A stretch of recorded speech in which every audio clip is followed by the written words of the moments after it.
दोस्तों, आने वाला वक्त मिसाइलों का होगा। जिसके पास जितनी शक्तिशाली मिसाइल, वो देश उतना ही ताकतवर। सारे के सारे देश अपने अपने हिसाब से मिसाइलों को अपग्रेड कर रहे हैं। नई तकनीक शामिल की जा रही है। भारत समेत कई देश हाइपरसोनिक मिसाइल तैयार कर रहे हैं, जिसके आगे कुछ भी नहीं टिकता। गर्व करने वाली बात यह है कि भारत इस मामले में काफी आगे निकल चुका है। लेकिन दोस्तों, अगर आपको हम ये कहें कि हाइपरसोनिक मिसाइल छोड़ो, भारत की एक ऐसी मिसाइल है जो भारत ने बहुत समय पहले ही तैयार कर ली है, और इसके 1-2 नहीं बल्कि 3 वेरिएंट तैयार किए गए हैं। और अब दुनिया भर में हल्ला इस बात का है कि भारत की ये मिसाइल इतनी ज्यादा खतरनाक है जो हाइपरसोनिक रफ्तार में उड़ रहे फाइटर जेट पर भी सटीक निशाना लगाकर उसे बर्बाद कर सकती है। और ये बात हम कोई हवा में नहीं कर रहे, बल्कि वर्ल्ड की एक टॉप डिफेंस मैगजीन है यूरेशिया टाइम्स। इसने इस मिसाइल को लेकर 1.5 साल पहले एक रिपोर्ट जारी कर बड़ा खुलासा किया। यहाँ पर आप ये खुद ही देखिए, इन्होंने एक आर्टिकल छापते हुए ये बताया था।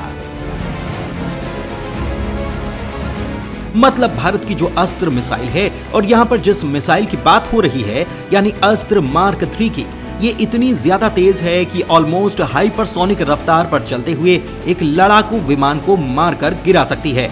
हालांकि वो बात अलग है कि दुनिया में किसी भी देश के पास आज तक कोई भी एक ऐसा लड़ाकू विमान नहीं है जो हाइपरसोनिक रफ्तार से चल सके।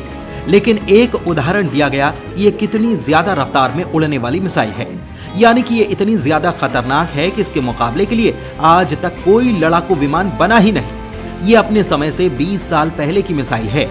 इससे आप अंदाजा लगा लीजिए कि हम किस लेवल की बात कर रहे हैं।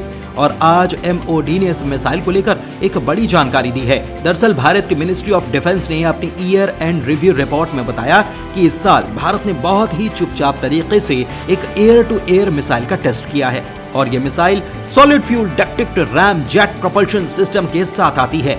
मतलब यहाँ पर बात हो रही है अस्त्र मार्क 3 की, जिसका टेस्ट भारत ने कर लिया है। यानी कि इस जानकारी से आप ये मानकर चलिए कि भारतीय सेना में जल्द ही अस्त्र मार्क 3 शामिल होने जा रही है, क्योंकि ऐसी जानकारियां तभी ज्यादा रिलीज की जाती हैं जब वो ट्रायल और टेस्ट के अपने अंतिम फेज में हों।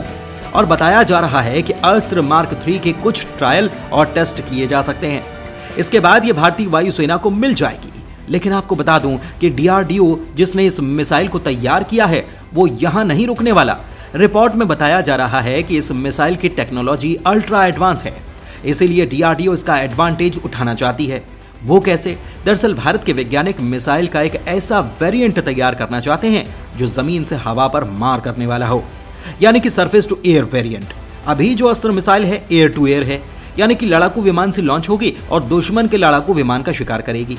लेकिन हम इसकी टेक्नोलॉजी का इस्तेमाल करते हुए एक ऐसी मिसाइल तैयार कर सकते हैं जो जमीन से लॉन्च होगी और दुश्मन के किसी भी मिसाइल, दुश्मन के किसी भी लड़ाकू विमान या ड्रोन को मारकर गिरा देगी।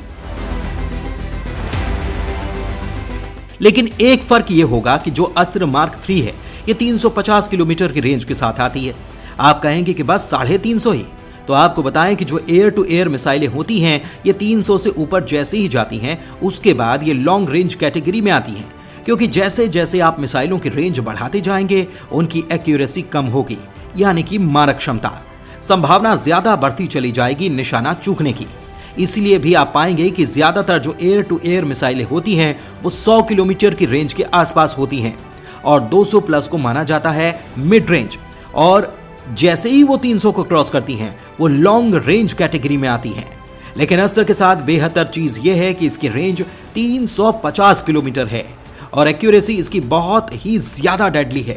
ये निशाना नहीं चूकती, इसीलिए ही इसे इतना ज्यादा घातक विदेशी डिफेंस एक्सपर्ट भी बताते हैं। हालांकि अब देखना यह है कि भारत कब इसका टेस्ट करता है और कब इसे भारत की वायुसेना को हैंडओवर किया जाता है। हालांकि इसे लेकर आपको क्या कुछ कहना है, हमें कमेंट में लिखकर जरूर बताइएगा। धन्यवाद।